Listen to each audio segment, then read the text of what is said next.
नमस्कार मंडळी, कसं काय? स्वागत आहे तुमचं पुन्हा एकदा नवीन व्हिडिओमध्ये. आजचा वार आहे फ्रायडे आणि आज मी चाललो आहे सासरोड. बेसिकली विषय असा आहे की खूप सारे पॉईंट आउट्स आहेत, खूप सारे टर्निंग पॉईंट्स आहेत आणि मला एक जण बोलतोय की भाई तू गाडीमध्येच काय भंकस भरतोय. बोलतो अरे भाई कॉन्टेंट इज एव्हरीथिंग. तुला माहिती आहे का, जेव्हा आपण एखाद्या कॅमेरा समोर येतो, जेव्हा आपण एखाद्या सोशल मीडिया प्लॅटफॉर्मवरती काम करतो, तेव्हा कॉन्टेंट खूप मस्ट बी इम्पॉर्टंट असतो भाई.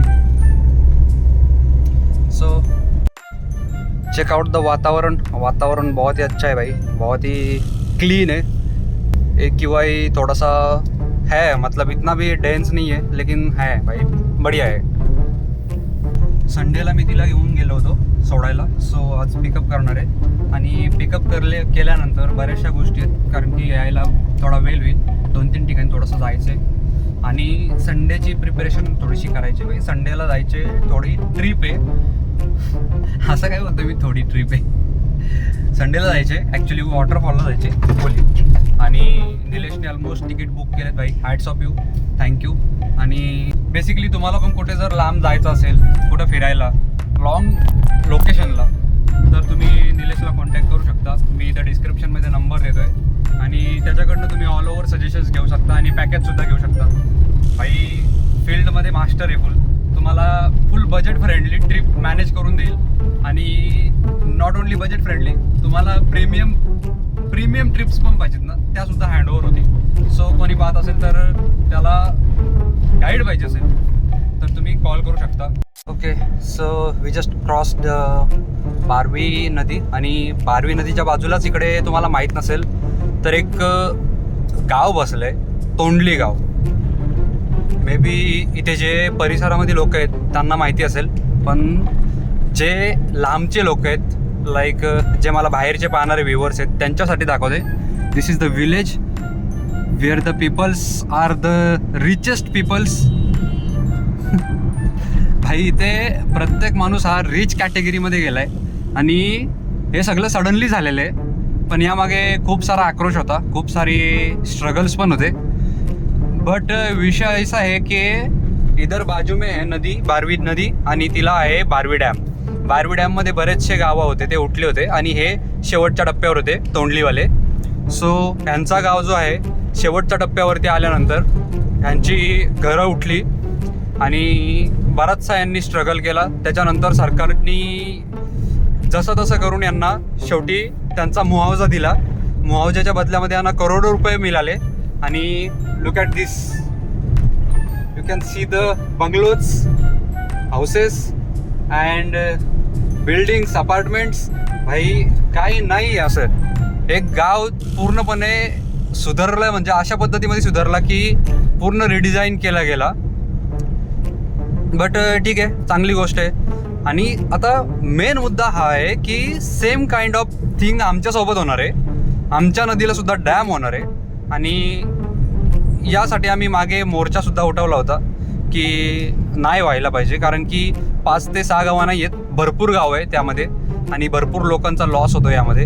जमीन तर जमीन जाते, लहानपणीच्या आठवणी जातात. आणि ठीक आहे भाई, बाकी लोकांचा पर्स्पेक्टिव्ह काय आपल्याला माहीत नाही आहे, बट माझा पर्स्पेक्टिव्ह तर एकच आहे की नाही व्हायला पाहिजे. बेस्ट आहे भाई. त्याच्याऐवजी तुम्ही छोटे छोटे पाटबंधारे बांधा आणि नदीला मुबलक पाणी ठेवा, जेणेकरून गावांचाही भला होईल आणि तुमचाही कुठं पाहिजे असेल तिकडं भला होईल.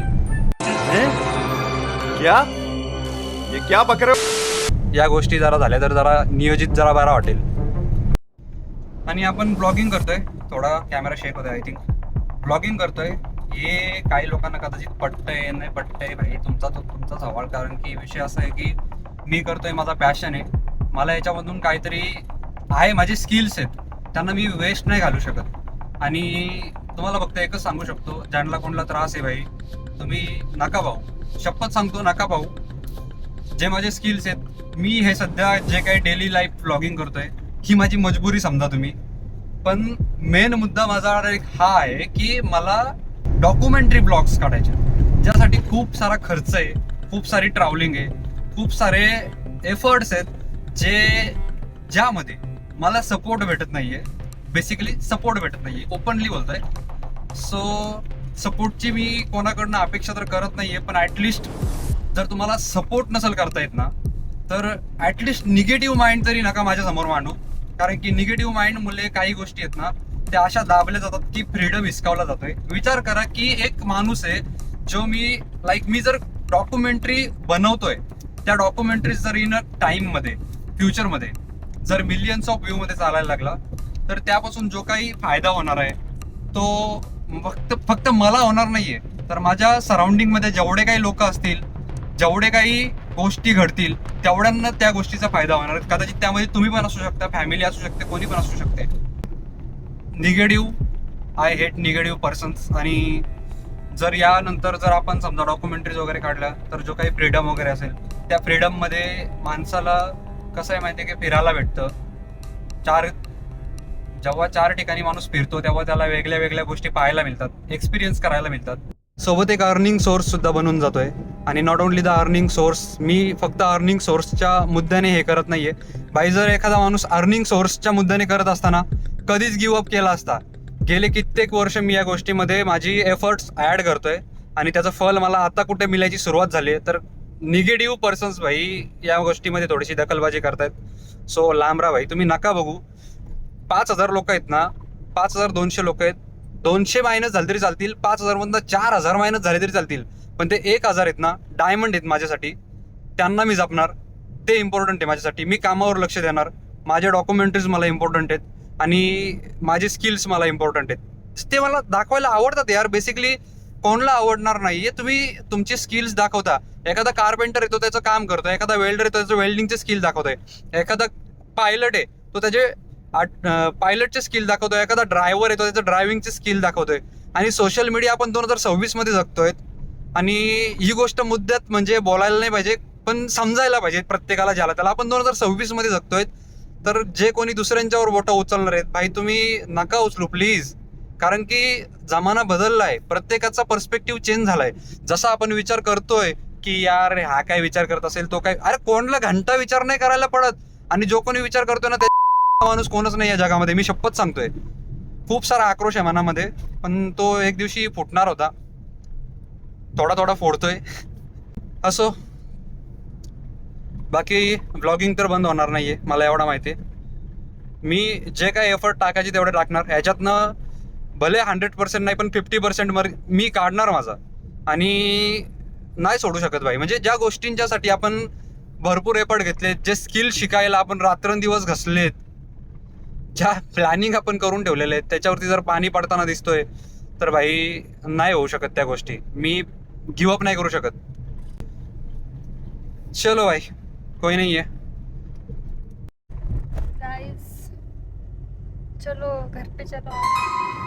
फायनली हिला मी पिकअप केली आणि आता मी घरी पोहोचणार आहे. जास्त काही ब्लॉग आपल्याला शूट करायला भेटला नाही, जो मुद्दा होता मी मांडला. बाकी संडेला आपला प्रॉपर एक टेक्स्चर्ड ब्लॉग येईल, ज्यामध्ये सगळ्या गोष्टी ठळकपणे असतील. आणि आजच्यासाठी एवढंच. धन्यवाद, भेटूया नेक्स्ट ब्लॉगमध्ये. आणि चॅनलवर नवीन असाल तर सबस्क्राईब करा, लाईक करा, कारण की खूप सारे इन्फॉर्मेटिव्ह ब्लॉग्स येणार आहेत. So keep watching us. Bye bye.